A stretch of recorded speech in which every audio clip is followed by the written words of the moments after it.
En Afghanistan, l'armée britannique aurait commis des crimes de guerre. Après une enquête de 4 ans, le média britannique BBC démontre que les Afghans non armés ont été tués de sang-froid par les Britanniques. Bonjour à tous, bonjour à toutes, bonjour Mamadou Diouf, vous allez bien? Bonjour Michel. Et l'information vient du média britannique BBC. L'armée britannique aurait commis des crimes de guerre en Afghanistan.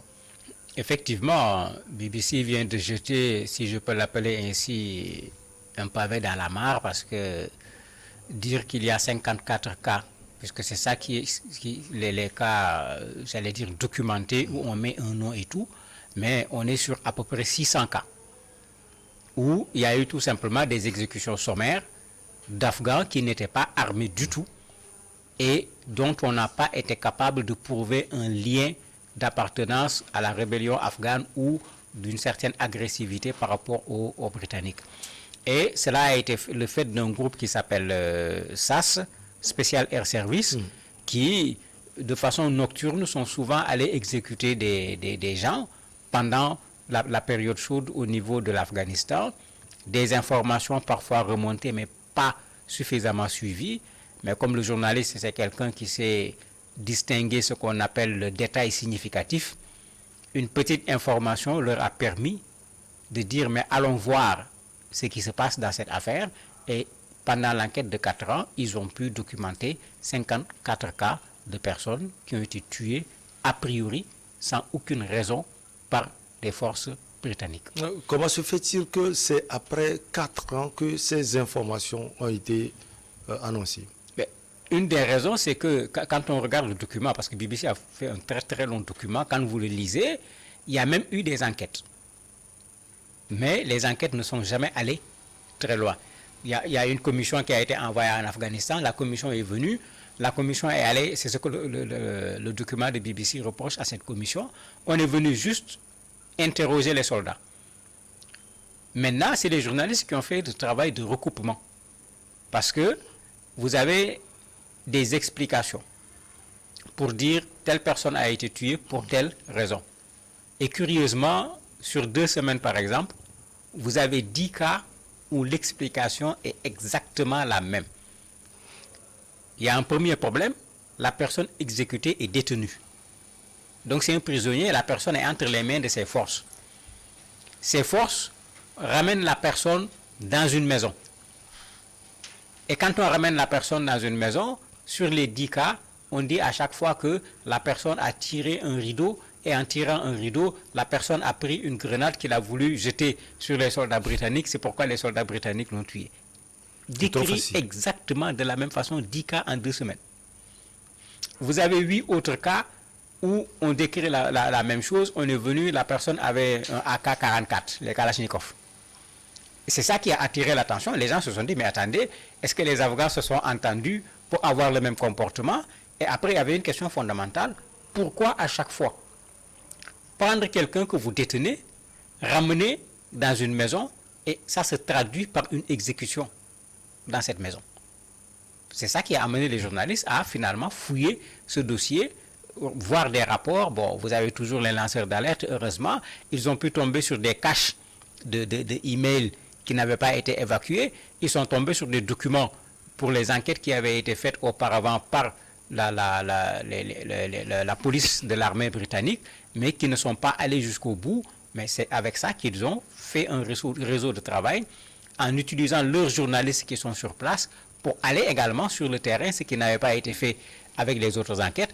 Et ça a permis effectivement de documenter pour le moment 50 cas, parce qu'il y a d'autres cas également sur lesquels l'enquête se poursuit.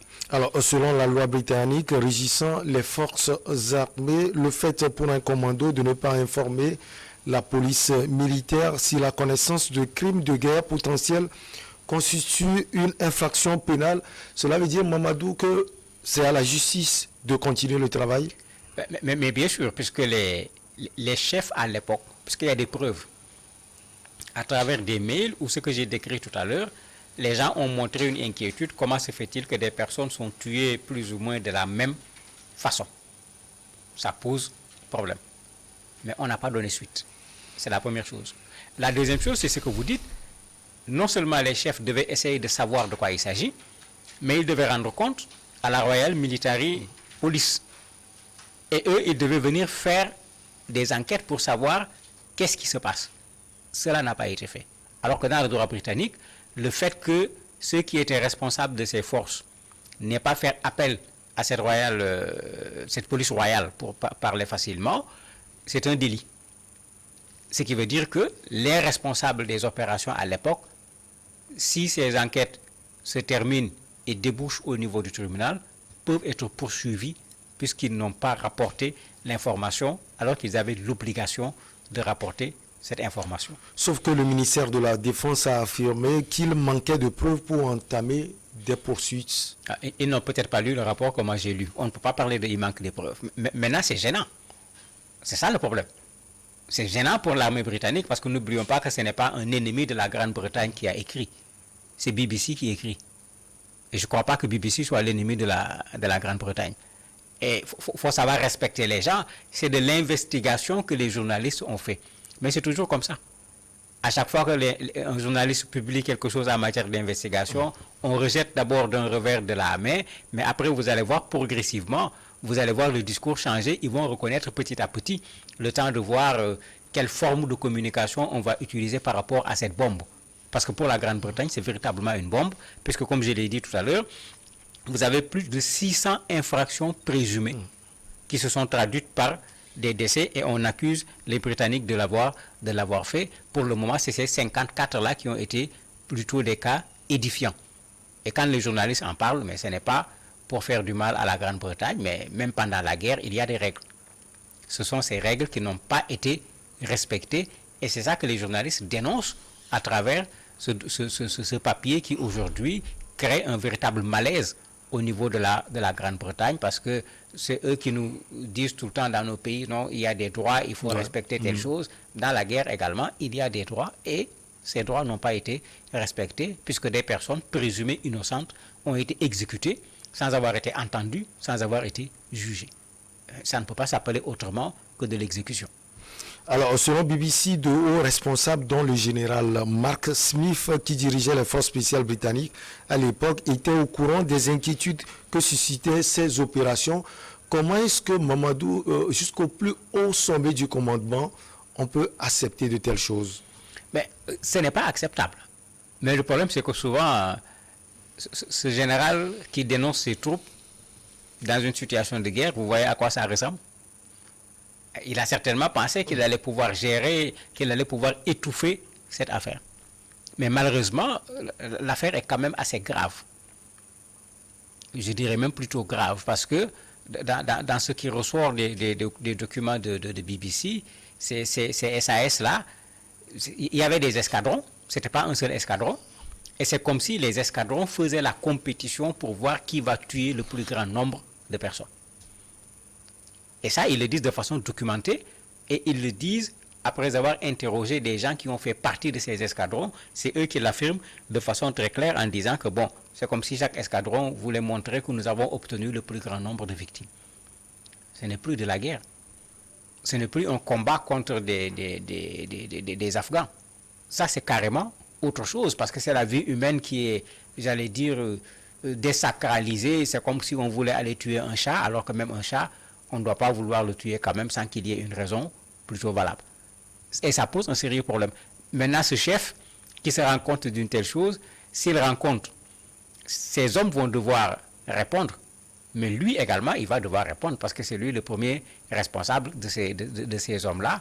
Pourquoi il a caché les choses jusqu'à présent, on ne saurait le dire, puisque les journalistes ont essayé de le contacter, il a refusé. De on dit qu'il est parti même à la retraite, l'année passée. Oui, il n'a pas accepté de répondre. De la même manière, les journalistes ont saisi l'État britannique qui n'a pas voulu répondre aux questions, en particulier le ministère de la Défense, qui n'ont pas voulu véritablement répondre aux questions posées. Ça veut dire que même s'il n'y a pas eu 54 cas, il y a des cas avérés dans cette affaire, parce que s'il n'y avait pas de cas avérés, les gens ne se gêneraient pas à répondre aux questions des journalistes. On s'achemine peut-être vers ce format. On a vu Mediapart en France qui accusait l'ancien président, son nom m'échappe, mais qui chaque fois se défend bec et ongle. Mais Nicolas Sarkozy. Ça sera la même chose. C'est pourquoi j'ai dit, le journaliste, il fait son travail. Il alerte, il donne une information. Le journaliste, il n'est ni procureur, ni juge. Ce n'est pas à lui de faire le travail sur le plan juridique. Mais c'est à lui, après avoir sorti ce problème, de le suivre. Et vous allez voir, BBC ne laissera pas. Au bout de quelques temps, s'ils ont d'autres éléments pour dire que ce n'est plus 54, c'est 100, ils le donneront. De la même manière, connaissant les procédures juridiques en Grande-Bretagne, si la justice ne se saisit pas de l'affaire, ils écriront sur la justice pour leur dire pourquoi vous ne vous êtes pas saisi de l'affaire. Si on veut étouffer l'affaire, ils remettront l'affaire au goût du jour pour qu'on aboutisse, d'un point de vue juridique, à quelque chose qui permette de dire non plus voilà ce que le journaliste a écrit, mais il y a une enquête qui a été faite, voilà ce qui s'est passé, voilà qui est responsable. Et certainement, les Afghans ne manqueront pas également de se saisir de cette affaire, parce que c'est leurs citoyens qui ont été tués. Pour eux également réclamer justice, sans compter que vous avez plein d'organismes internationaux comme Amnesty, comme International Crisis Group, Human Rights Watch, qui vont se saisir de cette affaire, faire également leur propre travail d'investigation, de documentation. En tout cas, la Grande-Bretagne a devant elle aujourd'hui un dossier qu'elle va devoir obligatoirement élucider. On est heureusement dans un espace européen. Si la Grande-Bretagne refuse, on peut saisir la Cour européenne des droits de l'homme. Donc il y a tout ce qu'il faut actuellement pour obliger le gouvernement britannique à prendre cette affaire à bras le corps. Certainement, ils ne le feront pas au rythme auquel les gens le veulent, parce qu'il faut qu'ils regardent également la chose, puisque ça éclabousse l'armée de la Grande-Bretagne. Alors, Mamadou, cela s'est produit entre 2010 et 2014. Si vous le voulez, on va rappeler le contexte politique de l'Afghanistan en cette période précise. On était carrément dans la période de guerre, de non-guerre en même temps, puisque c'était ça la situation de l'Afghanistan. Vous avez une partie du pays qui était détenue par un gouvernement officiel. Vous avez une partie du pays qui était entre les mains des moudjahidines au niveau de l'Afghanistan. Vous avez l'intervention des forces étrangères, les États-Unis, la France, la Grande-Bretagne, etc. Et c'est ça qui explique la présence des Anglais sur ce sol afghan, et cette lutte qui était menée contre ces moudjahidines afghans, les talibans, puisque c'est comme ça qu'on les appelle. Et c'est dans le cadre de cette lutte maintenant qu'il y a faute à la matière. Parce qu'on ne peut pas dire c'est la guerre, et puis c'est la guerre, on va à la guerre comme on va à la guerre. D'ailleurs, ce n'est pas surprenant. Rappelez-vous ce que les Américains ont fait en Afghanistan, ce que les Américains ont fait en Irak, les bavures militaires, il y en a eu plein. On a bombardé les mariages. Au Mali, à côté, la France a fait la même chose. Et si vous regardez, la France qui avait bombardé ce mariage s'était protégée. Le Mali qui s'entendait avec la France à l'époque avait protégé la France. Quand l'ONU est venue, la MINUSMA en particulier, pour faire une enquête, on lui a mis des bâtons dans les roues. C'est-à-dire que la Grande-Bretagne fera la même chose. Mais on est dans un monde aujourd'hui où on ne peut plus empêcher aux gens d'élucider une affaire. On peut faire traîner les choses parce que vous détenez des éléments que vous refusez de mettre à disposition, mais les lanceurs d'alerte sont là. Et ils règlent beaucoup de problèmes parfois parce que l'élément manquant qui permet de rendre les choses indiscutables, un lanceur d'alerte va le mettre à la disposition et vous allez voir, la Grande-Bretagne va complètement changer de discours. Ils seront obligés d'essayer de voir qui sont les coupables et de devoir les amener devant la justice. Faire traîner les choses, peut-être en profiter pour protéger les politiques. Est-ce que le Premier ministre d'alors peut être informé, Mamadou? Mais il doit être informé parce que on est dans un système britannique avec un régime parlementaire. Si c'était chez nous, c'est le président qui est le premier militaire, mais ici, c'est lui. Et c'est pourquoi il y a cette faute, puisque l'information aurait dû remonter jusqu'au niveau du Premier ministre, puisque vous voyez ce qui se passe aujourd'hui. On ne parle pas du nom des soldats, mais c'est la Grande-Bretagne qui est mis au devant. Donc c'est l'État lui-même qui est mis au devant. Quand vous regardez les titres des journaux, on n'a pas mis de nom de soldats. On a mis l'armée britannique. Donc la responsabilité de la Grande-Bretagne est engagée. Et cette responsabilité, quand elle est engagée, il est clair que la responsabilité du Premier ministre est engagée d'une façon ou d'une autre. Est-ce qu'au niveau de BBC, est-ce qu'on ira plus en profondeur pour chercher tous les détails de cette affaire. Mais très certainement, connaissant les techniques d'investigation, quand vous arrivez à un point où vous avez des éléments suffisants quand même, il vous manque d'autres éléments.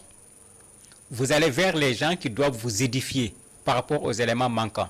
Ils refusent de vous recevoir, ils refusent de répondre à vos questions. Pour les obliger à se prononcer, vous divulguez ce que vous avez. Et quand vous divulguez ce que vous avez, ça produit ce qu'on voit. On est en train d'en parler au niveau de décryptage. On est loin de l'Afghanistan, on est loin de la Grande-Bretagne. La Grande-Bretagne va être interpellée de toutes parts. Et ça obligera la Grande-Bretagne à répondre. Ceux qui avaient refusé de répondre aux questions, le général, tout comme le ministère de la Défense, seront obligés de parler. Parce que quand la justice va les convoquer, ils ne pourront pas dire « je ne parle pas ». Ils seront obligés de répondre par rapport à leurs responsabilités de façon respective. Et ça, le journaliste le connaît en matière d'investigation. Par moment, tu jettes les choses pour obliger les gens à parler. Mais ça permet également, s'il y a d'autres personnes qui ont des informations sur la question, vous ne connaissiez pas ces personnes, mais ces personnes vont savoir qu'elles peuvent verser leurs informations auprès de vous pour renforcer le travail que vous avez fait. Mais c'est une technique en matière d'investigation. Quand on en arrive à un certain point, il y a des éléments qui manquent, ceux qui les détiennent ne veulent pas les donner, vous jetez les choses dans la scène publique, tout le monde va s'en mêler et ceux qui sont concernés vont devoir s'expliquer au moins devant la justice. Cela va être sans doute le moment de vérifier également le rôle joué par les autres forces. Vous avez parlé tout à l'heure des forces françaises et américaines. C'est déjà connu, les bavures sont déjà connues. Bon, on appelle ça dégâts collatéraux pour parler, j'allais dire, politiquement correct. Mais à chaque fois qu'on fait les bilans, vous vous rendez compte que les dégâts collatéraux sont énormes. Les Américains, par exemple, ont bombardé une structure de santé en Afghanistan.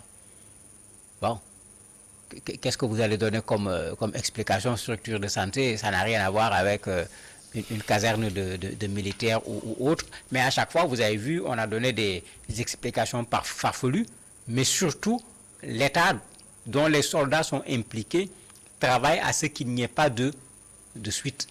Parce que nous ne sommes pas en Afrique. Nous sommes dans des pays où quand tu donnes une suite, quand tu vas dans la justice, l'État va avoir du mal à retenir Dame Justice qui va vouloir faire son travail et de façon indépendante. Donc souvent, on essaie de brouiller les pistes, de faire tout pour que des preuves n'existent pas. Mais je crois que cette fois-ci, comme c'est rentré déjà sur la voie publique, il va être très difficile à la Grande-Bretagne de ne pas clarifier cette situation. Infini merci à vous, Mamadou Diouf. Afghanistan, l'armée britannique aurait commis des crimes de guerre. Selon le média BBC, on marque la pause et derrière on reçoit l'invité du jour.